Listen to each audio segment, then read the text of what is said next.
What's going on, players? Welcome back to the channel. Hope you're having a great day. We're back with another free pick video for you tonight. Today we are going to cover Thursday night's big NFC West matchup. Make sure you smash the like button, drop a comment, subscribe so you never miss a free slip. Let's lock in together, guys. Before I jump into the breakdown of the free pick in the game tonight, I do want to quickly talk about the last slip from the last video I did. Otani cleared his line, 1.5 hits, runs, and RBIs. Freeman cleared his line there.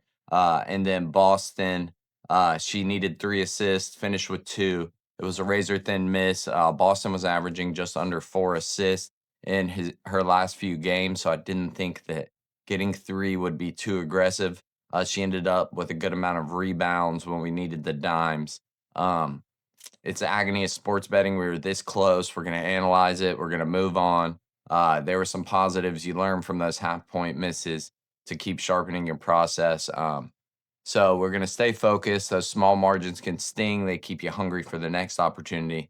But I wasn't able to make a video yesterday. So I sent this free slip out on the winnable free plan. And same thing, we got hit with another hook. I don't know what it is on these free pick videos on this channel, but Rodon cleared his pitching outs. Rafaela cleared his demon over his or Goblin over .5 hits, runs, and RBIs, and then Nick Sogard stayed under his total bases, while Zach Littell could not get the third strikeout. So another hook for the free picks. We are just on a roll on the hooks there.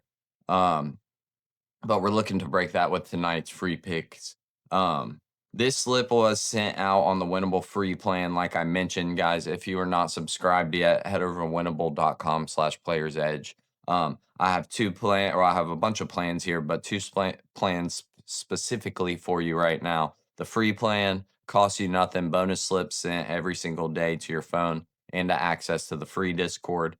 As well as the monthly is free to anybody. All you have to do is subscribe, use promo code PLAYER, and that's going to get you your first month free. Cancel whenever you want.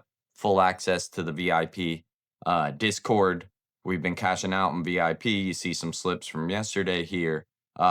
We only have a few people in there. The chats aren't really too much right now, but if you guys want to join in, we just got started at the beginning of NFL season. You see how much we've cashed out here.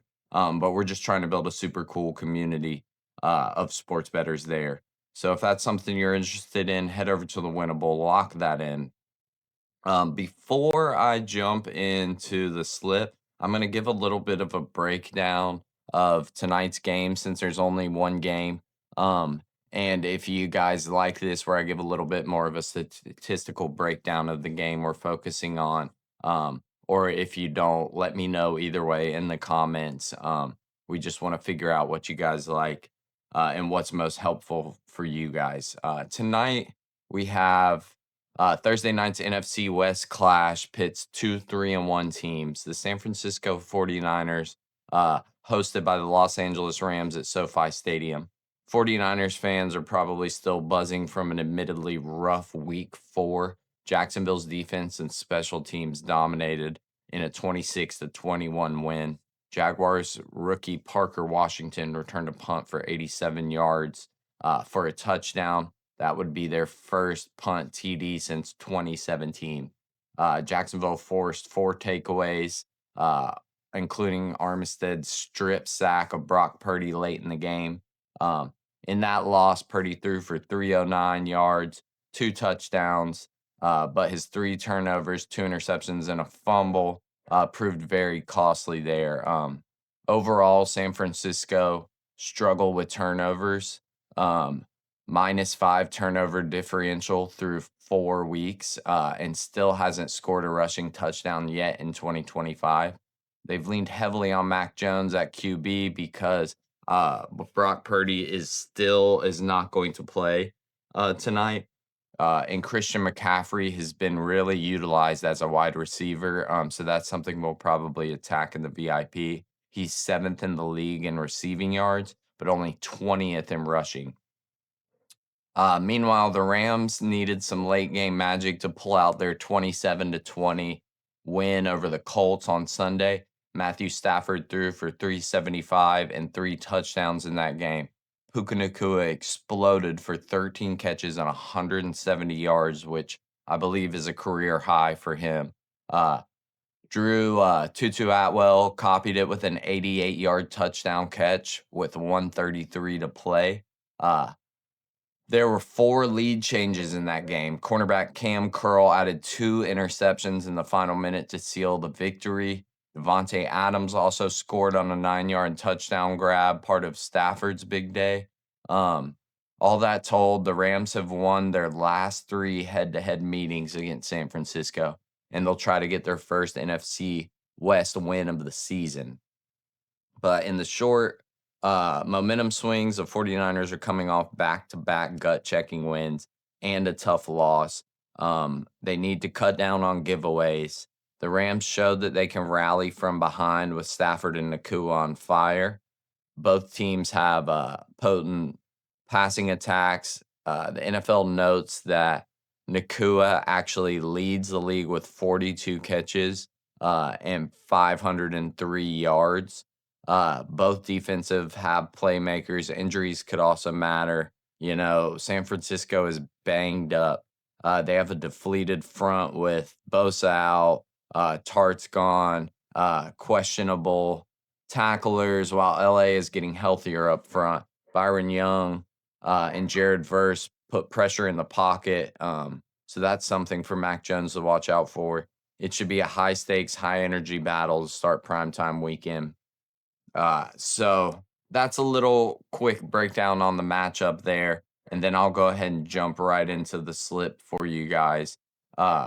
We have first up on the slip, we are going to take Diamador Lenore under 1.5 assists. Lenore is a cornerback in the NFL stat term. His assist means he's gonna help make some tackles here. In 4 games this season, he has had 0, 0, 0, and then 1 assist. That's it. Only once did he even reach 1. So he's never hit 2 or more assists this year. He's mostly on solo coverage duty. I believe he'll be lined up with Nakua tonight. So he's not really piling on helpers here. It's just mainly solo tackles.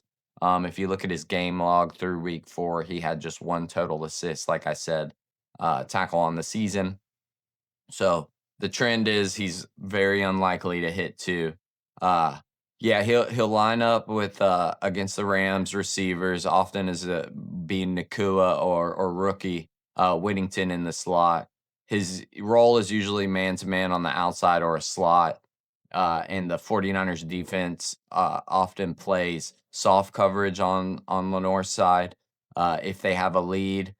If the Rams are throwing short to Williams or Tutu Atwell, Lenore might come up for solo tackles, but even the assists are rare for him.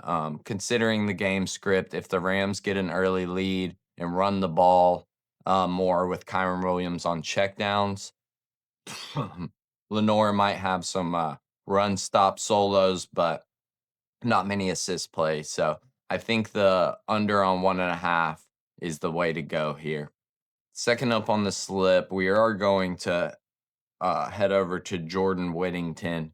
We are going to take him under 1.5 receptions. Whittington is a young Rams receiver and kickoff returner who's played sparingly. If you check out his usage here, he has 5 catches in total. 0 in week 1, 2 in week 2, 2 in week 2, 2 in week 3, and 1 in week 4. So he's hit 2 receptions in 2 games, otherwise 1 or none. No game with more than 2 catches, and only once did he even approach 2.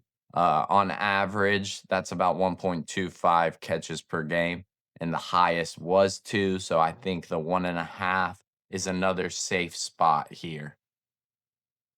And then last up, guys, we are going to take Puka Nacua. He's just been on fire. So it seems silly not to take him here. I did drop his, I think his line was earlier set at 7.5. So I did bump it down 1. to 6.5, just in case we fall victim to the hook there. Uh, Puka is one of the hottest players in the NFL. The numbers are off the charts. NFL stats show Nakua has been a reception machine in 2025.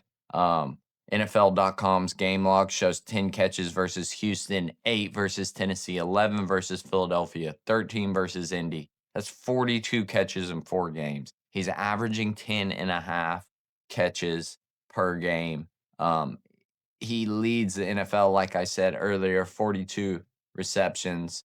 So the line 6.5 is well below his pace. He's basically Stafford's safety value and primary target. The Rams offense is built around getting him the ball early and often. Even facing a stout defense like San Francisco, I expect Stafford will get the ball out quickly to Nakua on slants, screens, and deep shots. San Francisco's secondary has been good. They haven't given up more than 186 pass yards in a game, but they have not played anybody like Nakua yet, I don't think. He's making catches in traffic, getting open at the line. And like I said, if you consider the game script, if the 49ers fall behind or even play catch up, they'll likely throw often and try to keep up, which means more possessions for LA, more passes to Puka. Even if San Francisco tries bracket coverage, you can see what happened in the Colts game. Attempts to contain him failed. He still got 13 catches. So based on his last 4 games, hitting the 6.5 over is almost a given. The only scenario to watch is if somehow he leaves early or if he's shut down. But so far in 2025, he's been unstoppable. The defense pressure from San Francisco might force quicker throws, which often go to Nakua underneath. So Puka clear, 7 catches, all but a dream shutdown. This pick has got very strong historical backing, so I think it's a safe way to end the slip there. That's the breakdown of tonight's game and our free plays. We've got big narratives on both sides in LA tonight. Shanahan and McVay. These are the betting stats to digest. Stay tuned to Player's Edge for more updates if anything changes in the lead up, guys. Good luck with your bets. Enjoy the game on Thursday night. Um, Thanks for watching the Player's Edge. If you guys want to head over to winnable.com, sign up for either one of these. Like I said, both of them will cost you nothing monthly. Promo code player or join the free plan for more bonus slips. We'll see you in the next one, guys. Peace.